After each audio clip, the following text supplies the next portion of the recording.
అమెరికాలో చిందరవందరగున్న మీ ఇంటికి హ్యాండీమ్యాన్, క్లీనింగ్, ప్లంబింగ్ సర్వీసెస్ కోసం కాంటాక్ట్ ఇన్స్టా సర్వీస్. యూఎస్ లో ఎక్కడైనా ఎప్పుడైనా. For instant bookings visit instaservice.com.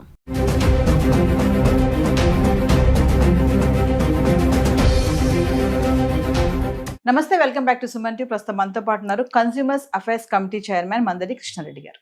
నమస్తే సార్. నమస్తే అమ్మా. సార్, డొనాల్డ్ ట్రంప్ విషయానికి వస్తే అంటే ఇప్పటి వరకు ఒక ఎత్తు, ఇప్పుడు ఏంటంటే అమెరికాలో సెటిల్ అవ్వడానికి పెళ్లిని ఒక వేగా చూసుకునే వాళ్ళందరికీ కూడా ట్రంప్ చెక్ పెట్టేశాడు అనుకోవాలి. ఇల్లీగల్ ఇమిగ్రెంట్సే కానీ, పార్ట్ టైం జాబ్స్ చేయొద్దు అన్నాడు, బర్త్ రేట్ సిటిజన్షిప్ కానీ చాలా తీసుకొచ్చాడు ఎగ్జిక్యూటివ్ ఆర్డర్స్. ఇప్పుడు మళ్ళీ స్టూడెంట్స్ కూడా అటాక్ చేశారు.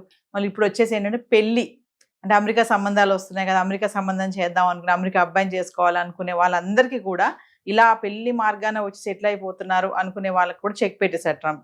ఒకసారి దాని గురించి మాట్లాడుకుంటే సార్. అమెరికా అబ్బాయిలే కాదు, అమెరికా అమ్మాయిలు కూడా తీసుకోవాలనుకునే వాళ్ళు. ఎందుకంటే ఏ రకమైన పద్ధతిలో అమ్మాయిని చేసుకున్నా, అబ్బాయిని చేసుకున్నా అక్కడ డిపెండెంట్ వీసా కింద పోవచ్చు అనే టాస్క్లో ఉండేవాళ్ళు చాలా మంది ఉంటారు. గతంలో ఏంటంటే ట్రంప్ లేకముందు, ట్రంప్ రాకముందు, లేదా ట్రంప్ మొదటిసారి వచ్చినప్పుడు కూడా ఇంత స్ట్రిక్ట్ ఎప్పుడు చేయలేదు. రెండోసారి వచ్చినప్పటి నుంచి చాలా డ్రాస్టిక్గా వెళ్ళిపోతున్నాడు, విపరీతంగా చేస్తున్నాడు. పిచ్చి ముదిరిందేమో అనిపించేట్లు పరిస్థితులు కూడా జరుగుతూ ఉన్నాయి. ఏ రాత్రి ఏ ఆలోచన వస్తుందో, పొద్దునికల్లా ఏది ఇంప్లిమెంట్ చేస్తాడో తెలియని పరిస్థితుల్లో అమెరికన్ ప్రజలు వణికిపోయేటువంటి స్టేజ్ వచ్చింది. దాంట్లో ముఖ్యంగా వలస వెళ్ళిన వాళ్ళు, మన దేశం నుంచి వెళ్ళినట్టు వాళ్ళు లాంటి వాళ్ళకి చాలా ఇబ్బందులు ఎదురైనాయి. వీలైనంత వరకు వలసదారులను తగ్గించాలనే కోరికలో ఉన్నాడు. కాబట్టి ఏ కారణాలు దొరుకుతాయా, ఎలా నొక్కేద్దామని చూస్తున్నాడు. దానికి కానీ ఈ మధ్య కాలంలో ఏం చేశారంటే, జనరల్గా అమెరికాలో ఉండే అబ్బాయిని కానీ అమ్మాయిని కానీ మ్యారేజ్ చేసుకున్నప్పుడు డిపెండెంట్ వీసా అంటున్నాము. అంటే మ్యారేజ్ చేసుకున్నప్పుడు ఏమవుతుందంటే భార్యాభర్తలు అవుతారు. భార్యాభర్తలు అయినప్పుడు భార్య మీద భర్త, భర్త మీద భార్య డిపెండ్ అయ్యే పరిస్థితి ఏర్పడుతుంది. కాబట్టి ఒక్కరు దూరంగా ఉండడం అనేది కరెక్ట్ కాదు. ఏ దేశమైనా దీన్ని ఒప్పుకుంటుంది. అమెరికా కూడా దీన్ని యాక్సెప్ట్ చేసింది. గతంలో విపరీతంగా జరిగాయి. ఇంకొంతమంది అయితే అమెరికాలో స్థిరపడడానికి పెళ్లిని ఒక ఆయుధంగా తీసుకున్నారు. అంటే ఇక్కడ మ్యారేజ్ చేసుకున్నట్టుగా సర్టిఫికేట్ తీసుకుని పోవడం, అమెరికాలో వెళ్ళినాక విడాకులు ఇచ్చేసుకోవడం, వాళ్ళు అక్కడ సెటిల్ అయిపోవడం, మళ్ళీ వెనక్కి రావాల్సిన అవసరం లేకుండా సెటిల్ అయిపోయేటువంటి కానీ దీన్ని ఒక మార్గంగా తీసుకున్నారు. అలాంటి పెళ్లిళ్ళు కొన్ని వేల పెళ్లిళ్ళు జరిగినాయి అట్లా. ఇప్పుడు దాన్ని మొత్తం టోటల్గా బ్రేకప్ చేయడానికి వీళ్ళు ఏం ప్లాన్ చేశారంటే, డిపెండెంట్ వీసా మ్యారేజ్ జరిగిపోయింది, ఓకే, డిపెండెంట్ వీసాకి అప్లై చేశారు. అప్లై చేయంగానే ఇక్కడ ఎప్పుడైతే ఇంటర్వ్యూ ఉంటుందో క్యాండిడేట్కి, సేమ్ టైం అక్కడ అబ్బాయి ఉన్నా అమ్మాయి ఉన్నా అక్కడ కూడా ఇంటర్వ్యూ ఇదే టైం. అంటే రెండు వైపులో ఏం జరుగుతుందో వీళ్ళకి వీళ్ళకి వినిపించేట్టుగా తెలుస్తుంది. అంటే వాళ్ళకి తెలుస్తుంది, ఎవరైతే ఇంటర్వ్యూ తీసుకుంటారో వాళ్ళేం సమాధానం చెప్తున్నారో వీళ్ళకి సేమ్ క్వశ్చన్ ఇద్దరిని అడుగుతారు, ఏం ఆన్సర్ చెప్తారో చేస్తారు. ఆన్సర్లో తేడా వస్తే ఇది కరెక్ట్ కాదు, ఇది ఏదో డూప్లికేట్ మ్యారేజ్, ఇది ఒరిజినల్ మ్యారేజ్ కాదని చెప్పి కొట్టేసేసి ఇమీడియట్ డిపెండెంట్ వీసా లేదని చెప్పి క్యాన్సిల్ చేస్తున్నారు. ఒక్కోసారి వాళ్ళది కూడా క్యాన్సిల్ చేసే పరిస్థితులు కూడా కొన్ని తీసుకొస్తున్నారు కొన్ని సందర్భాలు. ఇది ఇప్పుడు భయంకరమైన పరిస్థితి అన్నట్టు. కాబట్టి జాగ్రత్తగా ఉండాలి. మొట్టమొదటి జరుగుతుంది ఇక్కడ ఏంటంటే, మ్యారేజ్ జరుగుతాయి, మ్యారేజ్ కన్నా ముందో లేకపోతే మ్యారేజ్ తర్వాతనో వెళ్ళి మనం రిజిస్టర్ మ్యారేజ్ చేసుకుంటున్నాం. ఎందుకంటే రిజిస్టర్ మ్యారేజ్ సర్టిఫికేట్ మస్ట్. మామూలుగా నేను మ్యారేజ్ చేసుకున్నాను ఫోటోలు చూపించే సిస్టమ్ అంతా కూడా గతంలో ఉండేది. ఆ తర్వాత ఒక కాలం వచ్చిన తర్వాత దాన్ని అమెరికా ఒప్పుకోలేదు. వెస్ట్రన్ కంట్రీస్లో అంతా కూడా you must have the certificate, registration certificate కావాలి కంపల్సరీ, కానీ కండిషన్ పెట్టారు. ఇప్పుడు రిజిస్టర్డ్ మ్యారేజ్ సర్టిఫికేట్ కావాలి. రిజిస్టర్డ్ మ్యారేజ్ సర్టిఫికేట్ కావాలంటే మ్యారేజ్ కన్నా ముందన్నా వీళ్ళు చేసుకోవాలి, మ్యారేజ్ తర్వాతనే చేసుకోవాలి. అదే రోజు అంటే చాలా కష్టం. మన సిస్టంలో ఎలా ఉంటాయంటే, పెళ్లి కాగానే వెంటనే 2 రోజులు 3 రోజులు బయటకు పోకూడదని ఇట్లాంటి కొన్ని కండిషన్స్ ఉంటాయి. మరి కొత్త పెళ్లి కొడుకు పెద్ద కొడుకు 1 గంటలోనే బయటకు పోయి రిజిస్ట్రేషన్ మ్యారేజ్ చేసుకోవడం కష్టం. తర్వాత మన మ్యారేజ్ తంతు చాలా గంటలు గడిచే అవకాశం ఉంది. కొన్ని బ్రాహ్మణ్స్ మ్యారేజెస్ అయితే 4-5 గంటలు కనీసం జరుగుతూ ఉంటాయి. అంటే ఒక్కొక్క దాంట్లో ఒక రకమైన పద్ధతులు, ఒక కస్టమ్స్ ఉంటాయి మనకు. దాని ప్రకారం మ్యారేజ్ అనేది ఒక డే మొత్తం కంప్లీట్ ప్రాసెస్ నడుస్తుంది మనకు. ఈ ప్రాసెస్ అంత లోపల ఆ రోజు వెళ్ళి వాళ్ళు చేసుకోవడం కష్టం. కాబట్టి 2 days 3 days 4 days పైన ఒక 1 week తర్వాతనో, కొంతమంది 1 month తర్వాతనో మరి మ్యారేజ్ సర్టిఫికేట్ తీసుకొస్తారు. అంటే అక్కడ కూడా అప్లై చేసుకోవాలి. దాని డేట్ రాగానే వీళ్ళని సాక్షులు తీసుకెళ్ళాలి, సంతకాలు పెట్టాలి, దండలు మార్చుకుంటారు, సర్టిఫికేట్ తీసుకొని వచ్చేస్తారు. ఆ సర్టిఫికేట్ డేట్కిను ఒరిజినల్ మ్యారేజ్ డేట్కి మధ్యలో తేడా ఉంటుంది. So what is your marriage date అని అడిగాడు అనుకోండి, టక్కున జ్ఞాపకం వచ్చేది ఏంటంటే మనం మామూలుగా వేసుకునే మ్యారేజ్ జ్ఞాపకం వస్తుంది. ఎందుకంటే పత్రికలు పట్టించడం, ఒక 4 రోజుల పాటు ప్రాసెస్ అంతా ఈ మంది మార్పుల వ్యవహారం అంతా ఉంటుంది కదా. సో జనరల్గా జ్ఞాపకం ఉండేది సర్టిఫికేట్ డేట్ మనకు. ఎందుకంటే సర్టిఫికేట్ దేనికోసం అంటే అమెరికా పోవడానికి సర్టిఫికేట్ కోసం మనం తెచ్చుకున్నాం, కానీ సహజంగా చెప్పేది అంటే మ్యారేజ్ డేట్ చెప్పేస్తారు. చెప్పంగానే ఏమవుతుందంటే క్యాన్సిల్ చేసే అవకాశాలు ఉన్నాయి. అంటే డిఫరెన్స్ ఉండకూడదు. మనకు ప్రొడ్యూస్ చేసినటువంటి డాక్యుమెంట్స్లో ఉండేటువంటి డేట్స్ కానీ, వ్యవహారం కానీ, మనీ కానీ ఏదైనా సరే వాళ్ళు అడిగిన ఫిగర్కి ఈ ఫిగర్కి మధ్యలో డిఫరెన్స్ రాకూడదు. అలాగే హస్బెండ్ ఒకటి వైఫ్ ఒకటి చెప్పినా కూడా క్యాన్సిల్ చేసే అవకాశాలు ఉన్నాయి. అంటే ఒక ప్రమాదంలో పడే పరిస్థితి గతంలో ఉన్నంత సులభంగా ఇప్పుడు లేదు. దీనికి కూడా మనం చాలా ముందు ప్రాక్టీస్ చేయాలి. అంటే ఇద్దరు ప్రాక్టీస్ చేసుకోవాలి. ఏం అడుగుతారు, మనం డాక్యుమెంట్స్ ఏం పెడుతున్నాం, ఆ డాక్యుమెంట్లో ఫిగర్స్ ఏంటని 1కి 100 సార్లు అనుకోవాలి. మ్యారేజ్ డేట్ ఇది కాదు, రిజిస్ట్రేషన్ సర్టిఫికేట్ డేటే మ్యారేజ్ డేటు, కాబట్టి సర్టిఫికేట్ డేటే జ్ఞాపకం పెట్టుకోవాలి. ఆ రోజున ఎట్లా జరిగింది మ్యారేజ్ అనగానే వాళ్ళు ఇద్దరు వచ్చారు, సాక్షులకు వచ్చారు, మేము ఇక్కడ రిజిస్ట్రేషన్ చేస్తాం, సర్టిఫికేట్ చెప్పాలి.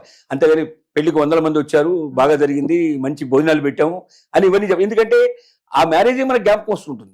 ఇంకా ఆ ఊహల్లోనే ఉంటాం, మనం ఆలోచనలో ఉంటాం. అది మెమరబుల్, మనకు జీవితంలో ఒక మధురమైనట్టు ఒక మనకు ఆనందకరమైన విషయం కాబట్టి సంఘటన జ్ఞాపకం ఉంటుంది మనకు.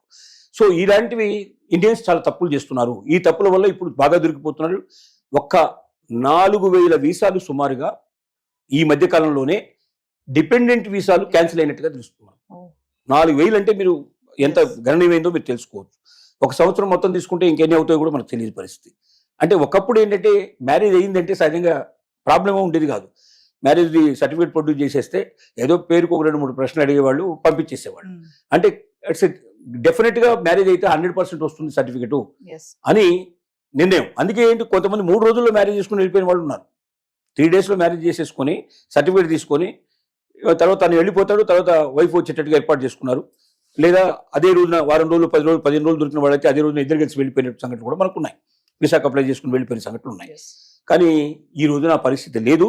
ఈ సిచ్యువేషన్ ఒకటి. ఇంకో రెండోది ఏంటంటే, డిపెండెంట్ వీసా వాళ్ళు ఎవరు కూడా వారు జాబ్ చేయడానికి వీల్లేదు. That is the condition. Dependent అంటే నా మీద ఆధారపడి ఇంట్లో ఉండి తను నా కోసం ఎదురు చూస్తూ ఒకరికొకరు ప్రేమగా జీవితం గడపడానికి భారీగా నా జీవితంలో ప్రవేశించింది కాబట్టి తను అక్కడ ఉండి నేను ఇక్కడ ఉంటాను న్యాయం కాదు కాబట్టి ఆమెను నేను తెచ్చుకున్నాను, నా ఇంట్లో పెట్టుకున్నానని చెప్పుకోవడానికి బాగుంటుంది. కానీ డిపెండెంట్ వీసా వాళ్ళు ఇప్పుడు ఉద్యోగాలు చేయకూడదని కండిషన్ పెట్టి, గతంలో ఇంత రిస్ట్రిక్షన్ లేదు.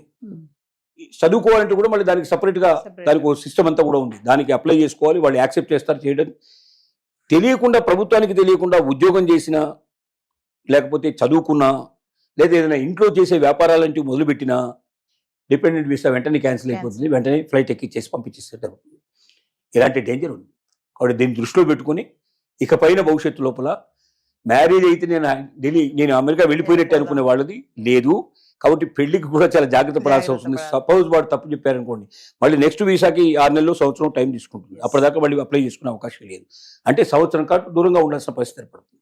పెళ్ళై కొత్త దంపతులు దూరంగా ఉండటం అనేది అభిలషణీయం కాదు.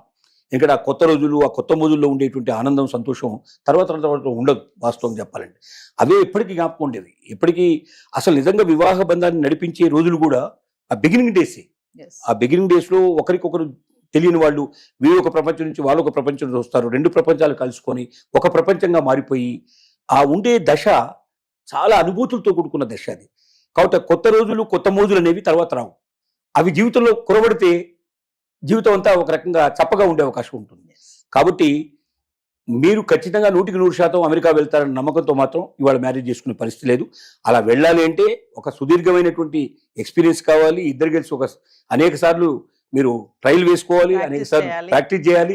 ఇవన్నీ చేసి గట్టిగా జ్ఞాపకం పెట్టుకుని తేడా లేకుండా చెప్పగలిగి అంత బాగా మీరు పర్ఫెక్ట్గా మీరు ప్రదర్శన చేయగలిగితేనే మీరు వెళ్ళగలుగుతారు. అక్కడికి వెళ్ళిన తర్వాత కూడా డిపెండెంట్ వీసా ఏవైతే రూల్స్ ఉన్నాయో రూల్స్ అన్ని అతిక్రమించకుండా పర్ఫెక్ట్గా ఉంటే మీకు జీవితం గడుస్తుంది. కానీ నేను పోవాలి, చదువుకోవాలి, నేను పోవాలి, ఉద్యోగం చేయాలని కోరికతో ఇంతకుముందు గతంలో ఎప్పుడైతే డిపెండెన్స్ ఇస్తున్నారో ఇప్పుడు వాళ్ళందరూ కూడా అలాంటి మ్యారేజ్ చేసుకోకుండా ఇక్కడ ఉండటమే చాలా బెటరు. ఇక్కడ వాళ్ళని చేసుకోవడానికి ప్రయత్నం చేయడమే బెటర్. అంటే సార్ ఇప్పుడు ఇంత కఠినమైన నిర్ణయాలు తీసుకోవడానికి వలసదారులని ఆపడమేనా, అందుకోసమే అంటారా ఎక్కువ మంది అమెరికాకి రాకూడదు? ముందు ఏం చేయాలనుకుంటున్నాడంటే దీన్ని కరెక్షన్ అంటారు. కరెక్షన్ అంటే ఇంత ముందు విచ్చలవిడిగా ఇతరులని అమెరికాలో ప్రవేశపెట్టారు. వలసవాదులు విపరీతంగా వచ్చారు. వలసవాదుల ప్రభావం అక్కడ ఉన్నటువంటి లోకల్ వాళ్ళ మీద కూడా పడింది. అసలు వీళ్ళు లేకపోతే అమెరికన్స్ బతకలేని పరిస్థితి వాళ్ళు ఏర్పడిన సిచ్యువేషన్. ప్రతి ఉద్యోగంలో, ప్రతి వ్యాపారంలో ఎక్కడ చూసినా సరే బయట నుంచి వచ్చినట్టు వాళ్ళే ఎక్కువగా ఉన్నారు. ఇప్పుడు అక్కడ లోకల్గా ఉన్న అమెరికన్స్ వాళ్ళు మేమే సెకండ్ సిటిజన్ అని ఫీలింగ్ అయ్యేటువంటి ఫీలింగ్స్ వచ్చాయి. మేమే ద్వితీయ పౌరులమేమో, మేమే అసలు ఈ బయట నుంచి వచ్చిన వాళ్ళే నిజం ఒరిజినల్ వాళ్ళేమో అనే పరిస్థితికి వచ్చింది అక్కడ. మన వాళ్ళైతే, తెలుగు వాళ్ళైతే అసోసియేషన్స్ ఒక్కొక్క ఊరికి 10 అసోసియేషన్స్ పెట్టేశారు. ఆట అని, తానా అని, ఈయనని, అదని రకరకాల పేర్లతో పెట్టేశారు. ఎందుకంటే మన వాళ్ళు ఒకరు వెళ్తే ఒక ఇంట్లో మూడు అసోసియేషన్స్ వచ్చే పరిస్థితి ఏర్పడింది. సో వీళ్ళంతా దేవాలయాలు కట్టేయడం, ఇక్కడ నుంచి వెళ్ళిన వాళ్ళు. అంటే ఏమైంది, వేరే దేశాల సంస్కృతి అమెరికాలో ఎక్కువగా ప్రజ్వలించే పరిస్థితి ఏర్పడింది. ఎక్కువగా వాళ్ళు అక్కడి పెళ్లిలు, ఆచారాలు, వ్యవహారాలు అన్ని అక్కడ ప్రదర్శించడం Assemble మొదలుపెట్టారు. చేస్తున్నారు బాగా. సో అమెరికన్స్ అస్తిత్వం కోల్పోయే పరిస్థితి ఏర్పడింది. Yes. Americans America this is our country అని చెప్పుకునే పరిస్థితి తగ్గిపోయింది. కాబట్టి ఏమైందంటే తమ అస్తిత్వాన్ని కాపాడాలంటే ముందు బయట వాళ్ళందరినీ వీలైనంత వరకు తగ్గించేయాలి, బాగా స్ట్రిక్ట్ రూల్స్ పెట్టాలి. సరైన పర్సన్స్ అంటే మా మీద ఆధారపడి అమెరికాకు వచ్చి అమెరికా మీద బతకాలని కొరకు కాకుండా అమెరికాను బతికించాలి, అమెరికాకు పేరు తీసుకురావాలి, అమెరికాకు సంపద తీసుకురావాలి, అమెరికాను ప్రజ్వలింపజేయాలి, అమెరికాను నెంబర్ 1 కంట్రీగా ఉండేటట్టు చేయాలని భావన కలిగిన వ్యక్తులు కావాలి అనేది ట్రంప్ యొక్క ఆలోచన. అందుకోసం చెత్తా చెదారాన్ని మొత్తం క్లీన్ చేసి పారేసే ప్రయత్నం చేస్తున్నాడు. మన వాళ్ళంతా ఏంటంటే అక్కడ పోయి ఏదో ఉద్యోగం చేసుకుని బతకాలి, ఏదో రకంగా ఎక్కడికన్నా అక్కడ మెరుగ్గా ఉంటుంది. అక్కడ పెట్రోల్ బంకులో పనిచేసినా అమెరికా పోయి వచ్చాడంటే వాడికి ఒక అమ్మాయిని కనీసం 10 లక్షలు 10 కోట్లు 5 కోట్లు ఇచ్చి చేస్తారనేట్టు కోరికతోటి వెళ్తున్న వాడే తప్ప నిజమైన సత్తా ఉండేవాళ్ళు వెళ్ళేవాళ్ళు తక్కువ మంది పర్సెంట్. ఆ సత్తా ఉండే వాళ్ళని ఉంచుతాను, మిగతా వాళ్ళని పంపుతాను అంటున్నాడు ఇప్పుడు ట్రంప్ చేసే పని అది. Thank you.